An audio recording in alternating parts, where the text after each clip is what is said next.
भगवते वासुदेवाय। ओम नमो भगवते वासुदेवाय।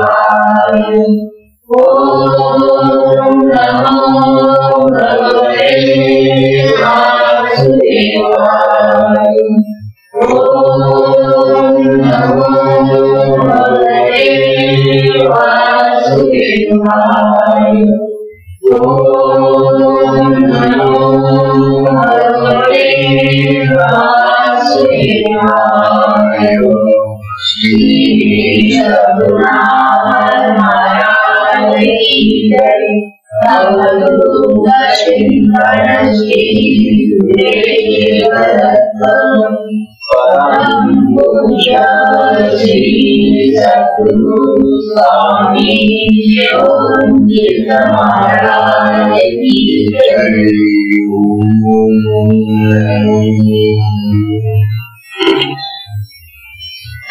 ओम नारायणं तद्भगवं विशिष्टं शब्दचिदद्भुतमाश्रयञ्च व्यासं शुकं वल्लकदं महन्तं गोविन्दं श्रीशङ्कराचार्यवतस्य पद्मपाणिं च हस्तामलकं च शिष्यं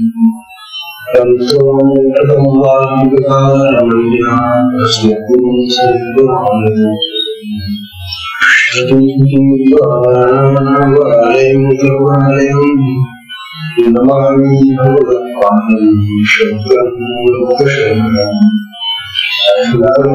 शङ्कराचार्यं केशवपादायनं सूत्रभाष्यकृतं वन्दे भगवन्तं नित्यं शुद्धं व्यासं व्यापारं नित्यं चिदानन्दं ब्रह्मवरम्। ओम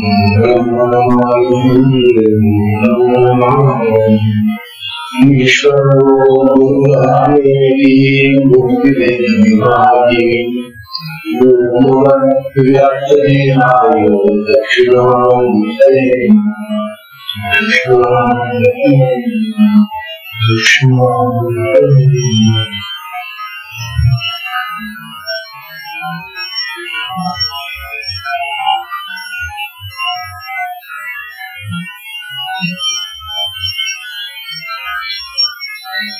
श्री सद्गुरुनाथ की जय। अवधूत चिंतन श्री गुरुदेव दत्त। परम पूज्य श्री सद्गुरु स्वामी योगीन्द्र महाराज की जय। परम पूजनीय श्री सद्गुरु स्वामी शिवतीर्थ जी महाराज यांच्या कृपा आशीर्वादाने हा सत्संग सुरू आहे। विषय चाललेला आहे कुंडलिनी सिद्ध महायुगाचा उद्देश शक्तिपाताचा।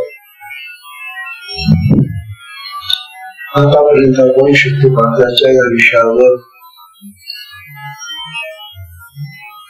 आणि भाग पाहिले। काल आपण पाहत होतो की या शक्तिपाताच्या ज्या असंख्य क्रिया झाला होता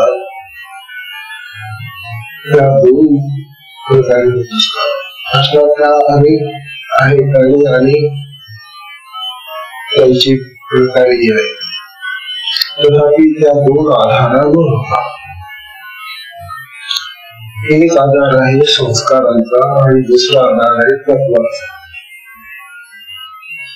संस्कारांच्या आधारावर जेव्हा त्या क्रिया होतात त्या आपल्या चित्तावर, मनावर, बुद्धीवर जिथे जिथे संस्कार संचित झालेले असतात त्या संस्कारांना बाहेर काढण्यासाठी, त्या विकारांना बाहेर काढण्यासाठी त्या क्रिया होतात। शुद्धीकरणाची क्रिया सुरू असते आणि तत्वाच्या आधारावर जेव्हा घेतला त्यावेळेला जी पंचमहा होतो किंवा पंचतत्व आपल्या देहात आहे ही पंचमहाभूत 5 चक्रांमध्ये आपल्याला देहामध्ये आहे. बाकीच्या चक्रांमध्ये सुषुम्ना नाडी येते आणि या सुषुम्ना नाडीच्या आतल्या चक्रांच्या आखाड्यांनी शक्ती जोडली जाते, अडवली जाते.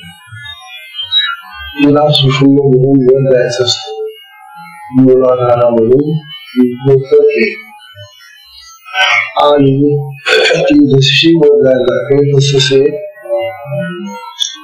या चक्रांमध्ये असलेली भाग चक्रांमध्ये असलेली जी निळ्या प्रकारची मन आहे त्या मनांनी ती अडवली जाते. म्हणून या चक्रांची सफाई करण्यासाठी जेव्हा ती काम करते त्यावेळेला ती तत्वाच्या आधारावर काम करते असे म्हणतात. तेव्हा ही तत्व काल आपण पाहिली ही जी 5 चक्र आहेत पहिली मूलाधार पृथ्वी तत्व आहे, त्याच्यावरच अधिष्ठान चक्र जे आहे ते जलतत्व आहे, पाणी आहे. त्याच्यावरच जे मणिपूर चक्र आहे ते उष्णता किंवा प्रकाश तत्व आहे. त्याच्यावर अनाहत चक्र आहे ते वायू तत्व आहे आणि त्याच्यावर प्रशांतवर विशुद्ध चक्र आहे ते आकाश तत्व आहे आणि त्याच्यावर मग हे सावधी चक्र आहे ते अन्य चक्र आहे 2 भोवऱ्यांच्या मध्ये. त्यापैकी ही खालची 5 चक्र जी आहेत ना ती पंचमहाभूतांची 5 तत्वांची आहे. म्हणून त्याला तत्वांच्या आधारावर क्रिया होतात. मूलाधाराच्या क्रिया कोणाला काम राहिल्या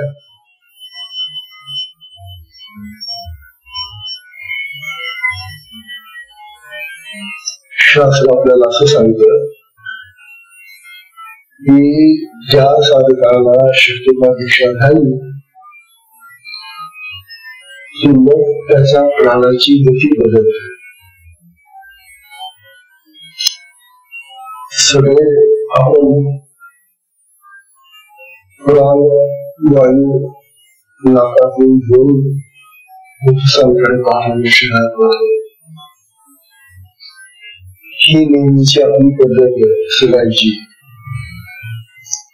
हा जो मार्ग आहे श्वास घ्यायचा, हात सोडायचा, श्वास टाकायचा, बाहेर टाकायचा, ही जी प्रक्रिया चालते ती पूर्व भागात चालते. प्राणाचा हा जो प्रभाव आहे हा पूर्व भागातला प्रभाव सुरू असतो. शास्त्र असं सांगतं की एका दिशेतून होती की लोक हा पूर्व प्रवाह पूर्वी सांगता राहत नाही, तो पश्चिम मार्गाचा जातो आणि हा जो पश्चिम मार्ग आहे तो बाकीच्या प्रयत्न केलेला आहे. त्याला पश्चिम मार्ग म्हणतात.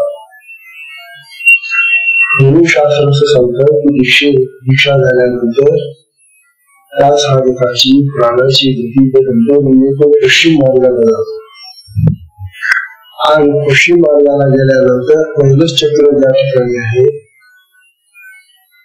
हे मूलाधार चक्र आहे. मूलाधार चक्र हे पृथ्वी तत्व आहे आणि त्या ठिकाणी सुषुम्नेचं तोंड आलेलं आहे. मीरा पिंगळा आणि सुषुम्ना या 3 नाड्या तिथे आलेल्या असतात. त्यापैकी मीरा पिंगळा सुरू असतात परंतु सुषुम्ना बंद असते. तेव्हा त्या सुषुम्नेचं तोंड उघडणं हे पहिलं कार्य असतं प्राणाचं शक्तीचं. मग शक्तीचा गोष्ट बंद जाते आणि मग काल आपण पाहिलं की पृथ्वी तत्वाच्या ज्या क्रिया आहेत त्या पृथ्वीप्रमाणे जड क्रिया आहे. तेव्हा जेव्हा मूलाधाराच्या क्रिया सुरू होतात त्यावेळेला त्या साधकाचे शरीर स्तंभासारखे जड होऊन स्तंभ किंवा त्याच्या बाह्य क्रिया ज्या असतात त्या उभारणाऱ्या क्रिया आपल्याला प्रत्येकाला दिसतात.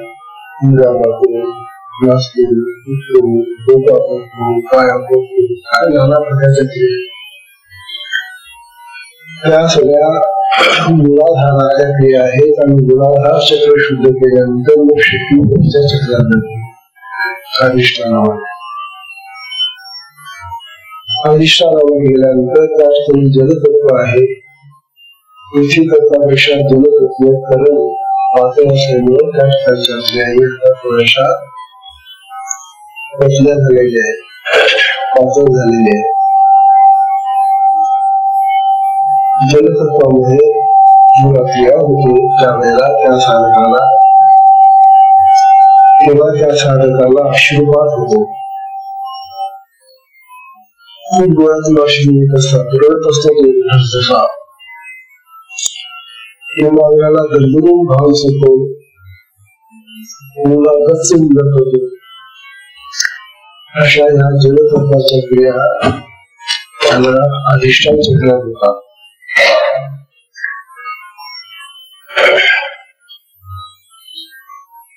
त्यानंतर मणिपूर चक्रामध्ये जेव्हा शक्ती येते त्यावेळेला अग्नितत्वाच्या क्रियेमुळे ती जायला तेजाची क्रिया अग्नितत्वाची क्रिया ज्यावेळेला लागते त्यावेळेला त्याचं शरीर तप्त होऊन जातं. शरीर तापलं की तुम्हाला असं दिसेल की त्या शरीराचा वर्ण बदलतो.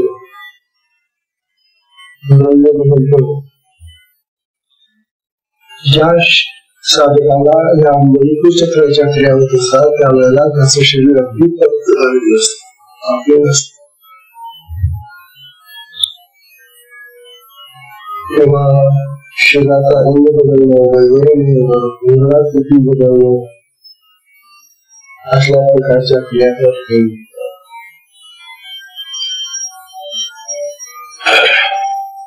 त्यानंतर जे उच्चचक्र आहे ते अनाहत चक्र आहे. हृदयाजवळ या ठिकाणी वायू तत्व आहे आणि मग त्या ठिकाणच्या क्रिया वायू तत्वामुळे त्या ठिकाणी वायू तत्वाच्या क्रिया सुरू झाल्याने चक्राचा तो वेगळ्या प्रकारचे आकार देतात. वेगळ्या प्रकारची वाद्य असतात, वेगळ्या प्रकारचे सूर येतात, तंद्रा लागते. तेव्हा आधा चक्राच्या क्रिया पटकन ओळखता जेव्हा रात असतो वेगळ्या प्रकारची रागदारी गातो, काही वेळेला स्तोत्र बोलतो, वेगळ्या प्रकारचे तेव्हा त्या क्रियांनी त्याला सक्षम करतो की आता आपली शक्ती आपल्या अनाहत चक्रामध्ये काम करते आणि अनाहत चक्राचं कार्य चक्र शुद्ध केलं की मग असं विशुद्ध चक्र जे आहे ते आकाश तत्व आहे. आकाश तत्वाच्या क्रिया आणखी भिन्न आहेत. आकाश आणखी सूक्ष्म आहे. वायूपेक्षा आकाश जास्त सूक्ष्म असतं आणि म्हणून वायू तत्वाशी ज्या वेळेला शक्तीचा संबंध होतो त्यावेळेला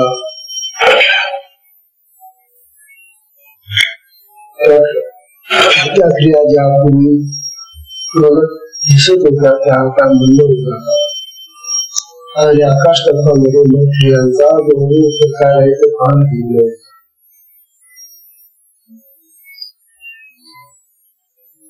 तेव्हा आकाश तत्वामध्ये लोक होणाऱ्या ज्या क्रिया आहेत त्या इतक्या शांत असतात. त्यावेळेला तंद्री लागते, झोप लागते, समाधी लागते, भाव समाधी लागते. अशा प्रकारच्या ज्या क्रिया आहेत, गाढ ध्यान लागतं, हे आकाश तत्वाच्या क्रिया आहे. हे आपण काल पाहिलेलं आहे. हा चालू विषय आहे तो आता एक तत्व राहिलं, एक चक्र राहिलं, आज्ञाचक्र. आज्ञाचक्रामध्ये कोणतंही एक तत्व नाही. ही जी 5 तत्व पंचमहाभूत, या पंचमहाभूतापैकी कोणतेही तत्व त्या ठिकाणी उभं राहतं. आज्ञाचक्राच्या क्रिया फार विचित्र आहे. त्या दर्शनाच्या क्रिया सगळ्या अनेक प्रकारची दर्शन होतात. रंगाची दर्शन होतात, तेजाची दर्शन होतात, मूर्त्या दिसतात, वेगळ्या प्रकारचे आपल्याला अवतारी सद्गुरू दिसतात, नाना प्रकारचे महात्मे दिसतात, नाना प्रकारचे अशा दर्शनाच्या क्रिया आहेत. या दर्शनाच्या क्रियांनी त्या साधकाला फार आनंद होतो. सगळ्या क्रिया आनंदजनक होत्या, पण तथापि त्याला प्रत्यक्ष दर्शन झाल्यामुळे तो आनंद आहे तो वेगळा असतो. अशा प्रकारे आनंदाचा उद्रेक त्या ठिकाणी या आज्ञाचक्राने त्याला होतो. अशा प्रकारे या शिष्याची प्रगती होता होता आज्ञाचक्रावरून चालला तो होता. आज्ञाचक्रापर्यंत तत्वाच्या आधारावर क्रिया काम असतात. आता पुन्हा क्रियांचा प्रकार आहे तो भिन्न. आता कुठल्याही तत्वावर नाही आणि कुठल्या संस्कारावर आधारावर नाही. कारण आता शक्ती आता आपल्याला ब्रह्मतंत्रातून वर गेलेली असली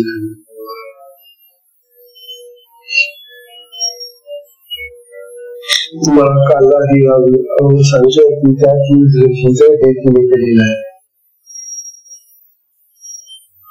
आपल्या देवीजवळ ब्रह्मग्रंथी आहे, ती रजोगुणाची आहे, तिचा भेद केलेला असतो. त्यानंतर हृदयाजवळ विष्णू ग्रंथी आहे, ती सत्वगुणाची आहे, तिचाही भेद केलेला आहे शक्तीने. आणि पुन्हा या आज्ञाचक्राच्या खाली रुद्र ग्रंथी आहे, तिचाही भेद केलेला आहे, ती तमोगुणाची आहे. तेव्हा सत्व रज तम या तिन्ही गुणांचा शक्तीने निश्चित केलेला आहे. या तिन्ही गुणांना शरीरातून हाकून लावणे शक्ती. त्यामुळे हा साधक गुणातीत होत, गुणांच्या बाहेर आता तो निघालेला आहे, शुद्ध झालेला आहे. आणि म्हणून तुझा जो प्रवास आहे तो हा आनंदजनक आहे. आता शक्ती जे काम करणार आहे ती आत्मतत्वावर काम करणार आहे. आता आत्मतत्वावर जेव्हा ती काम करते त्यावेळेला तिचे स्वरूप स्वाधीन आहे. ही त्या आत्म्यातूनच निघालेली शक्ती असल्यामुळे ती आत्मदेवता आहे, आत्मस्वरूप आहे, ज्ञानवती आहे. त्यामुळे ती काय करते, ती आपल्या स्वामीला ज्या अनेक गोष्टींनी झाकून टाकलेले आवरण नसलेले आपल्याला हे आवरणाचे पडदे पाहतात. आपल्या भोवती जे जाळं आलेलं आहे ते जाळं ती नष्ट करू. हे आहे आत्मतत्वाचं शुद्धीकरण. हा जो आपल्या वेगळ्या गोष्टी आता प्रकाशित असताना झाकलेला असतो, त्याचं ते झाकण, त्याचं ते आच्छादन, त्याचं आवरण ही शक्ती नष्ट करते. कारण हे करण्यामध्ये तिला अतिशय जिव्हाळा आहे आणि ती आत्म्यामध्ये जाणार आहे. तिला आत्म्यामध्ये शिरायचं आहे, आत्म्याशी एकरूप व्हायचं आहे. शक्ती आणि शक्तिमान एकरूप होतात, शिव आणि शक्ती एकरूप होतात, समावेश होत होता. म्हणून हा तिचा मोठा जल्लोष आहे, आनंदाचा भाग आहे. कारण आता आपण आपल्या स्वामींना भेटणार आहोत. म्हणून त्याला भेटण्यासाठी त्याच्या भोवती असलेलं हे जे गौमूठ आहे हे ती नष्ट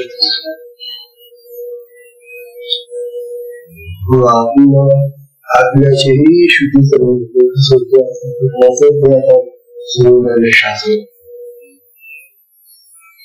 कुंडलिनी शक्ती ही आत्मशक्ती आहे. त्यामुळे आत्म्याच्या भोवती असलेल्या सगळ्या गोष्टी आवरण काय निराळे पदार्थ आत्म्याला दाखवणारे स्थिती दूर करून त्या आत्म्याला निखळ शुद्ध स्वच्छ करून प्रकाशित करते.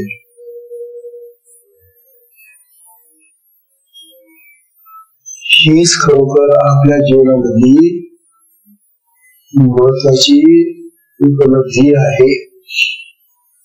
हाच आपल्याला मोठा फायदा आहे. जेव्हा शक्ती आत्मतत्वाचे शुद्धीकरण करते, आत्मभोवतीच जे जाळ आहे ते बाजूला करते, यालाच जीवाला मायेच्या बंधनातून सोडवणं आहे. कारण हा जो जीव भावाचा आलेला आहे तो ती आत्मचेतना आहे. ही आत्मचेतना त्या देहाशी गुंतलेली असते आणि म्हणून जीव भाव आलेला असतो. मला देह भाव आलेला असतो, मी देह आहे, मी देह आहे असं जे आम्ही बोलतो. हा जो जीव भाव आलेला आहे, देह भाव आलेला आहे, हा देह भाव क्षेत्रात तोडायचा आहे. अरे कसला ना तू जीव, तू शिवच आहे, तो आत्माच आहे. हे त्या साधकाला पटवून देण्यासाठी शक्ती आता त्या आत्मतत्वाला भर करते, स्वच्छ करते, शुद्ध करते. तेव्हा मायेच्या बंधनातून जीवाला सोडवणारी ही शक्ती म्हणजेच आपल्याला आत्मतत्वाला शुद्ध करणारी शक्ती आहे असं म्हणतात. ही जी 36 तत्व आहेत, आपल्या शरीरामध्ये 36 तत्व आहेत. या 36 तत्वांची शुद्धी होता होता होता होता शेवटचं आत्मतत्व जे राहिलेलं असतं त्याला ती शुद्ध करते.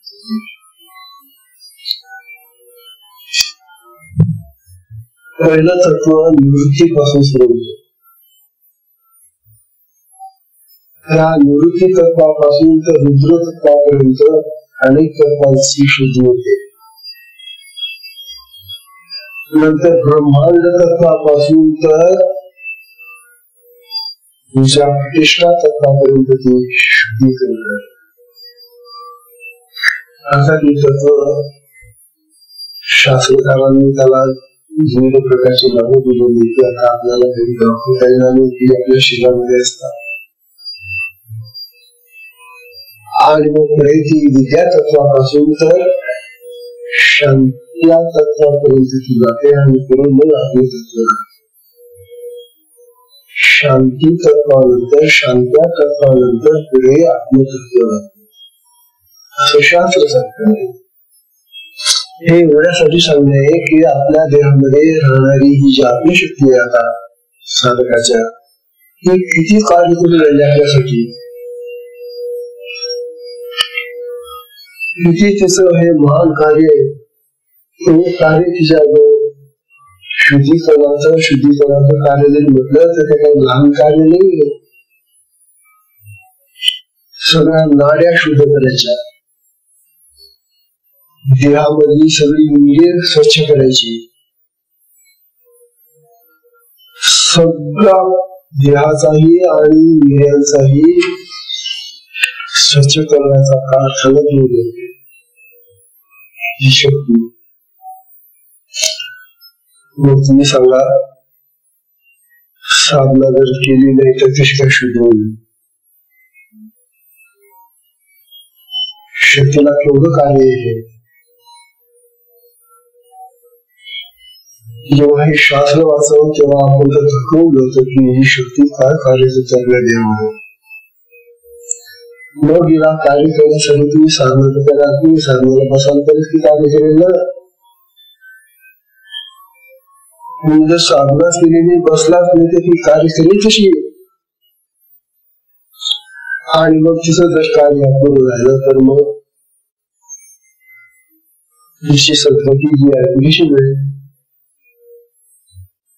म्हणून शेवटी ती आत्मशुद्धीचं कार्य करते, आत्मतत्वशुद्धीचं कार्य करते आणि आपल्यामध्ये जल दिसत.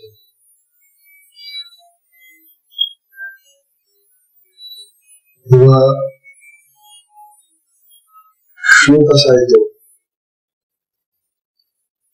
शक्तिपात समायुगात, शक्तिपात समायुगात धृते धृते तत्वानिकत्वः. शक्तिपात समायोगात धृते तत्वानिकत्वः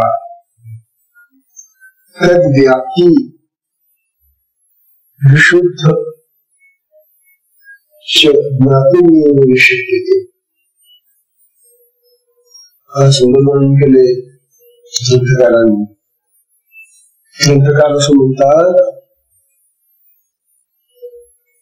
आत्मतत्व हे मूळ तत्व आहे. आत्ममुख्य आपल्या सगळ्याच्या मध्ये तो सगळ्यात श्रेष्ठ आहे.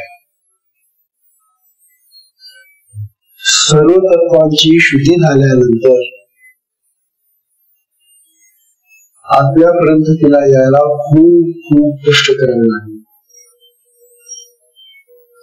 शक्तिपात समायोगात धृते तत्वानिकत्वः. तत्वानिकत्व म्हणजे अनेक तत्वांचा धाडा घेऊन अनेक तत्वांना शुद्ध करत करत करत करत करत ती अनेक तत्वाकडे मग तिथं आल्यानंतर तिचं जे काम आहे ते म्हणतात व्याप्ती विशुद्धिश्च व्यापून शक्यते. आणि मग तिचं जे आत्मतत्वाचं शुद्धीकरण आहे ते जे काम करायला लागते आत्मचित्राचं शुद्धीकरण, तेव्हा त्या शुद्धीकरणामध्ये ती कोणत्या क्रिया करते, कशा क्रिया करते, कसं शुद्ध करतो हे आम्हाला काही करू शकत नाही. व्यापून शक्यते. व्यापून शक्यते म्हणजे त्याचं ज्ञान आम्हाला होऊ शकत नाही, तर ते आत्म्यासमोर आता काम करावं लागले. तेव्हा शक्तिपात साधनेनेच या सगळ्या गोष्टी घडू शकतात. अन्य कुठल्याही साधनेने अशा क्रिया कधी होत नाही. अशी शुद्धीकरणाची प्रक्रिया कधी घडत नाही. लोक म्हणत असतात आम्ही खूप भक्ती करतो, आम्ही खूप हे करतो, आम्ही अमुक करतो, आम्ही पारायण करतो, यज्ञ करतो. काय नाना प्रकारच्या साधना आहेत जगामध्ये. करा, काही करा, मला मनाई नाही, परंतु अंतःकरणाची शुद्धी तो व्हायला पाहिजे ना. ज्या अंतःकरणामध्ये की मनाची संचित अवस्था आहे ते अंतःकरण बाहेरून दिसत नाही. आणि ही शक्ती किती कार्य करून राहिलेली आता प्रत्यक्ष आपल्याला या मार्गामध्ये दिसते.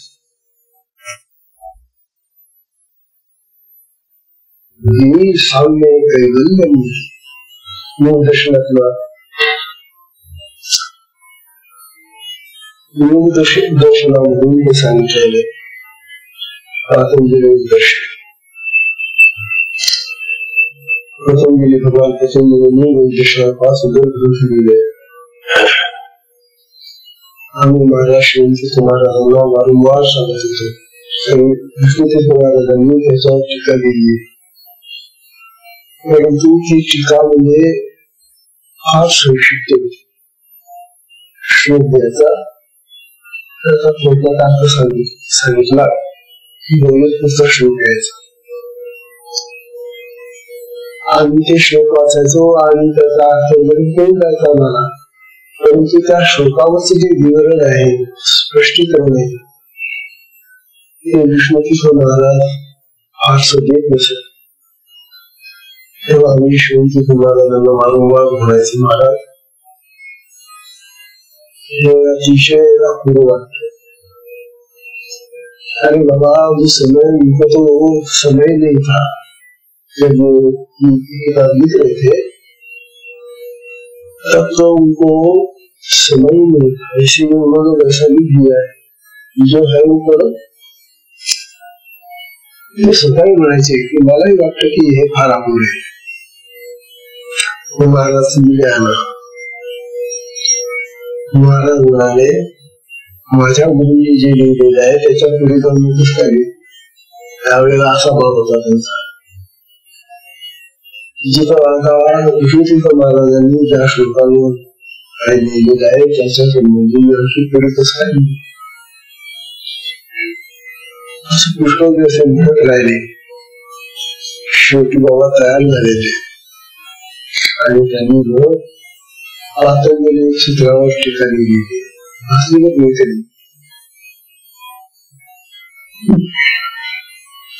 अरे अरे अरे फार सुंदर लिहिले महाराज। तेव्हा पातळलेले दर्शन हा आपल्या आजोबाचा आणि विशेषतः शक्तिपाताला जवळचा ग्रंथ आहे। त्यामध्ये सगळे येऊन जातात, येऊन जातो, नाना प्रकारचे येऊन जातात। तेव्हा हा जो छोटासा श्लोक आहे दूरदर्शनातला, तो काय म्हणतो बा, सर्व पुरुष शुद्धी साम्य कैवल्य, थोडक्यात पुष्कळ सार्थ भरलेली शुद्धीते। सत्व शुद्धी आणि पुरुष शुद्धी या दोन शुद्धी जेव्हा होतात तेव्हा त्या साधकाला मोक्षाची प्राप्ती, कैवल्याची प्राप्ती होते।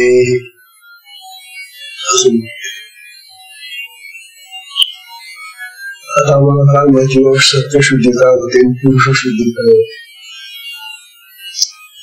सांगितल्याशिवाय कसं कळेल? तेव्हा सत्तत्व जे आहे ते सत्तत्व प्रत्येकामध्ये आहे आणि त्याच्यापासूनच सात्विकता तयार होते। आपल्यामध्ये खाण्यापिण्यामध्ये जर सत्तत्व नसलं तर ते सात्विकता त्यामधून कधीही येणार नाही, लक्षात ठेवा। कारण आपल्या जीवनामध्ये जी अशुद्धता येते ती या खानपानामुळे येते। जे पदार्थ तुम्हाला खायला नाही सांगितलेले, जे अशुद्ध पदार्थ आहेत, त्यांच्यामुळे तुमच्या अंतःकरणाची ही क्रियाशक्ती ते कार्य करते, तिला ते आणखी तुम्ही वागून ठेवता खाण्यापिण्यामध्ये। म्हणून हे जे पदार्थ आहेत तमोगुणी रजोगुणी पदार्थ ते खाऊ नका। साधकाचा आहार नेहमी शुद्ध सात्विक असावा असं शास्त्र सांगतं वारंवार। शास्त्र तुम्ही वाचलेले तर मग काय, जे आलं ते खात बसतात, कसं शुद्धी होईल, सत्वशुद्धी होईल कशी? म्हणून पुरुष शुद्धी म्हणजे आत्मतत्वाची शुद्धी, सत्वशुद्धी म्हणजे ही सात्विकता।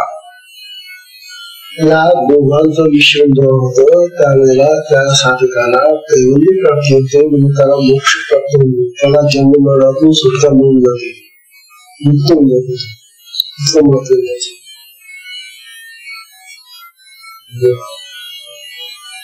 सत्व पुरुष शुद्धी साम्य कैवल्य, कैवल्य इतकं साम्यच आहे, कैवल्य म्हणजे मोक्ष, इतकं महत्वाचं आहे ते शुद्ध होणं।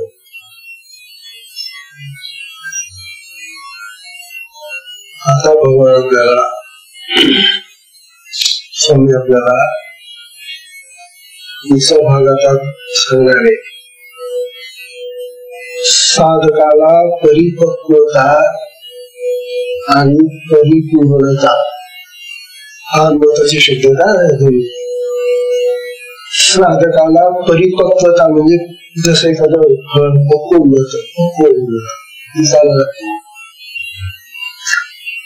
तशी साधकाची साधना परिपक्व होते, म्हणजे त्या साधनेतून त्याला जे फळ प्राप्त होणार असेल ते आता पुढे यायला लागते. आणि ते फळ दुसरं कोणतेही नसून ते कैवल्य प्राप्ती आहे, मोक्ष आहे, आत्मस्थिती प्राप्ती आहे, जीवनमुक्ती आहे, ती त्याला आता प्राप्त होते. म्हणून साधकाला परिपक्वता आणि परिपूर्णता म्हणजे त्याची साधना त्या परिपूर्ण होऊन जाते. त्या साधनेतून त्याला आता पुढे काही प्राप्त करायचं नसलं की ती साधना परिपूर्ण झाली. तेव्हा परिपूर्णता आणि परिपक्वता प्राप्त होण्यासाठी ही कुंडलिनी शक्ती त्याच्या शारीरिक, मानसिक आणि बौद्धिक अनेक प्रकारच्या क्रिया करून शुद्धी करते. ती विशिष्ट चक्रांचीच नाही, दोन्हीचीच नाही, किती प्रकारे ती काम करते. आपल्या मनामध्ये शिकते, मनाची शुद्धी, बुद्धीमध्ये जाते, बुद्धीची शुद्धी करते, चित्तामध्ये जाते, चित्ताची शुद्धी करते, अहंमध्ये जाते, त्याची शुद्धी करते. अशा प्रकारे शुद्धीकरणाचं कार्य तिला खूप करावं लागतं. तेव्हा शारीरिक, मानसिक आणि बौद्धिक क्रिया करून करते. कारण जर यांची शुद्धी केली नाही, मन, बुद्धी, चित्त आणि अहम ही जी सूक्ष्म इंद्रिय आहेत त्यांची चार अंतःकरणाची, बाहेरची इंद्रिय किती शुद्ध आणि स्वच्छ केली आणि ही मधली चार इंद्रिय जर बिघडलेली असली माणसाची तर तो माणूस बिघडलेलाच आहे. त्याचं मन बिघडलेलं आहे, त्याची बुद्धी बिघडलेली आहे, त्याचं चित्त बिघडलेलं आहे, आणि म्हणून किती तो देवधर्म करत असला, किती पूजा पाठ करत असला, काय करायला काय उपयोग झाला. म्हणून या सूक्ष्म इंद्रियांची शुद्धी झाल्याशिवाय तो खरा साधकच होत नाही, खरी शुद्धीच होत नाही. म्हणून शास्त्र असं सांगतो का, शास्त्राचं चिंतन लक्षात घ्या, हा सुंदर आहे. हा म्हटले शास्त्राने, नायम आत्मा ना अयम आत्मा, नायम आत्मा बलहीनेन लब्ध्वा, नायम आत्मा बलहीनेन लब्ध्वा, नायम आत्मा बलहीनेन लब्ध्वा. काय अर्थ याचा? अरे हा आत्मा प्राप्त करायचा आहे ना तुम्हाला, आत्मसिद्धीसाठी साधना घेतली तुम्ही, मग हा आत्मा तुम्हाला प्राप्त करण्यासाठी बल पाहिजे की नाही, शक्ती पाहिजे ना. तुम्ही जर बलहीन राहिला, तुमच्यामध्ये अपूर्णता राहिली, बळच नसलं तर आत्मा प्राप्त होईल. म्हणून बलहीन माणसाला कधी आत्मस्थिती प्राप्त होत नाही, हे शास्त्राचं वचन आहे. शास्त्र असं सांगतं की बलहीन माणसाला आत्मस्थिती प्राप्त कधीच होत नाही. अर्थात हे जे बळ आहे ठेवण्याचं बळ नाही बरं, हे बल जे आहे हे शुद्धीकरणाने येणारं बल आहे. कुंडलिनी शक्तीच्या क्रियांनी शुद्धीकरण झाल्यानंतर तो जो बलवान होतो, ते जे आत्मतत्व त्याचं प्रकाशित होतं आणि स्वच्छ होतं, हे त्याचं बल आहे. आणि त्या बलानेच तो मग हवं ते प्राप्त करू शकतो. म्हणून आपल्याला प्राप्त करायचं असलं तर तुम्हाला अशा तऱ्हेनं या कुंडलिनी शक्तीचा आधार घेऊन बलवान व्हावं लागेल. नायम आत्मा बलहीनेन लब्ध्वा. दुबळ्या व्यक्तीला आत्मस्थिती प्राप्त होत नाही हा शास्त्राचा विचार लक्षात ठेवा असं उपनिषदांनी सांगितलेले सगळे उपनिषद असं सांगतात. किंवा साधनेत होणाऱ्या अनेक प्रकारच्या ज्या क्रिया आहेत त्या अर्थशून्य नाहीत. म्हणजे का जी कोणती क्रिया होईल कसली क्रिया होते मग ती मुलाधारातली असो नंतर वरच्या चक्रांमधली असो नंतर मग त्या ग्रंथभेदीची असो नंतर मनबुद्धी चित्तातली असो नंतर कुठली असो कुठली जी क्रिया होईल ती अर्थशून्य नाही. तुला काहीतरी अर्थ आहे फक्त तो आमच्या लक्षात येत नाही एवढंच. परंतु ती शक्ती ज्ञानवती असल्यामुळे आपल्याचीच ती शक्ती असल्यामुळे तिला समजलं नसते. तेवढ्यासाठी ती क्रिया करते आपल्या शरीरामध्ये. म्हणून आपल्या शरीरामध्ये शक्तीच्या ज्या विविध प्रकारच्या क्रिया होतात त्या क्रियांना विशेष अर्थ असतो. अर्थशून्य ही क्रिया होत नाही. काय देश बरोबर करून झाला हा काय वाढवून झाला हा त्यामागे काहीतरी त्या शक्तीचं प्रयोजन असतं हेतू असत.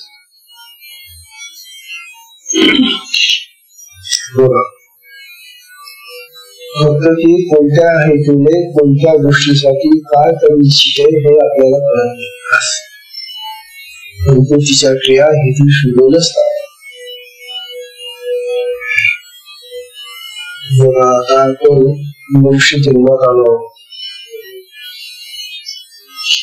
मानवदेही आपण जन्माला येऊन खरोखर आपल्याला खरोखर आता हा देह जो लाभलेला आहे हा देह हा पुण्याने लागलेला आहे. जेव्हा पुण्याचं बळ जास्त असतं त्यावेळेला मनुष्य देह प्राप्त होतो. ज्या पुण्याने तुम्हाला हा मनुष्य देह प्राप्त झाला आणि नंतर मग देह प्राप्ती नंतर मग पुण्य संपूर्ण करायचं का पुण्याचा तुम्हाला काही नको.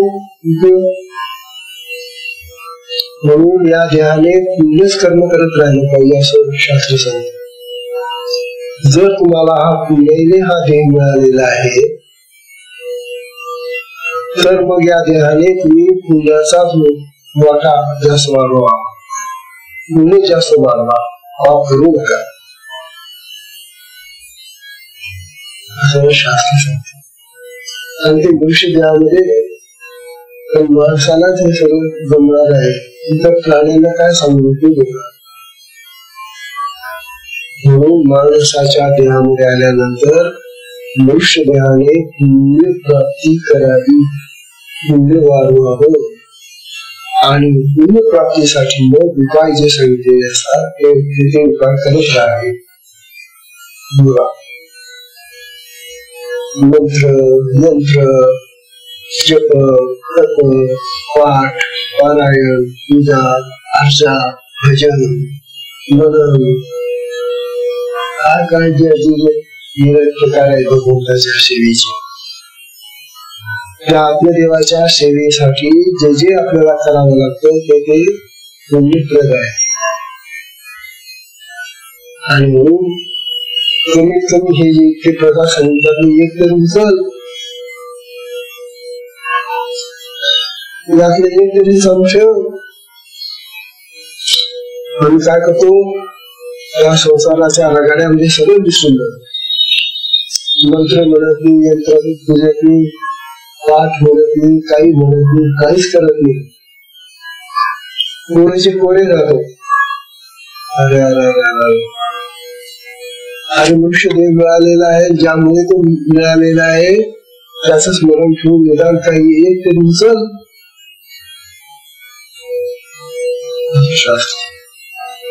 तेव्हा जे तुम्ही कराल त्याचे फल ही अंतरामध्ये असलेली आत्मशक्ती देते. बरं आत्मा तर काही देत नाही नुसता भ्रष्टा भावने परंतु त्याची जी शक्ती आहे आपल्या देहामध्ये ती शक्ती तुम्हाला तसं फळ देते.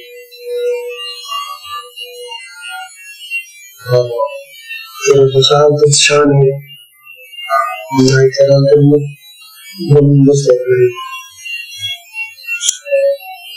तेव्हा साधकाला परम भाग्य कारक आणि पुण्यप्रद अशा क्रियांनी परमानंद करता येतो. असा परमानंद तरी प्राप्त करून घ्या. त्या क्रिया होऊ द्या. त्या क्रिया होण्यासाठी तुम्हाला साधना करायला लागेल. मी म्हणाल मग मी चालता चालता बोलता बोलता फिरता फिरता मला क्रिया होणार ठीक आहे. साधनेसाठी एकांतामध्ये आसन घेऊन बसलं पाहिजे तर साधना होईल. कुठे चालले बसले फिरले बोलले नाही का रागात फिरून आले साधन नाही. साधना साधनेची नियमता पाहिजे.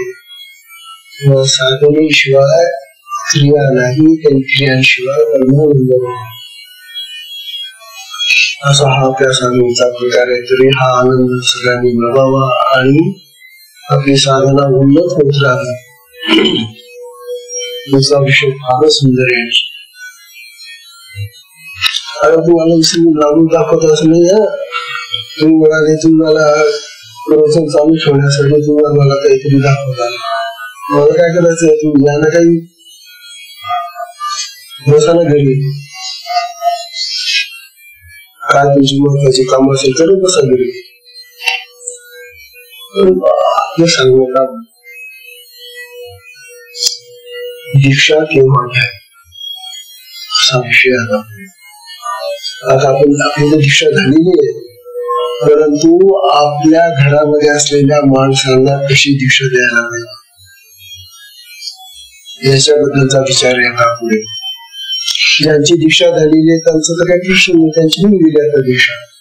परंतु तुमच्या संबंधात असलेली जी माणसं आहेत त्यांच्याबद्दल आता शास्त्र तुम्हाला सांगणार आहे. हा प्रचार नाही प्रसार नाही. घ्या दीक्षा असं काय फिरत नाही बनवत नाही. हे जर त्यांचंच कल्याण नाही तर विषय पासून तुला सुरू करून विश्राम देऊया. आजचा दिवस फार भाग्याचा दिवस आहे. वर्ष प्रतिपदा आज आपलं भारतीय पंचांगाप्रमाणे पहिला दिवस आहे वर्षाचा.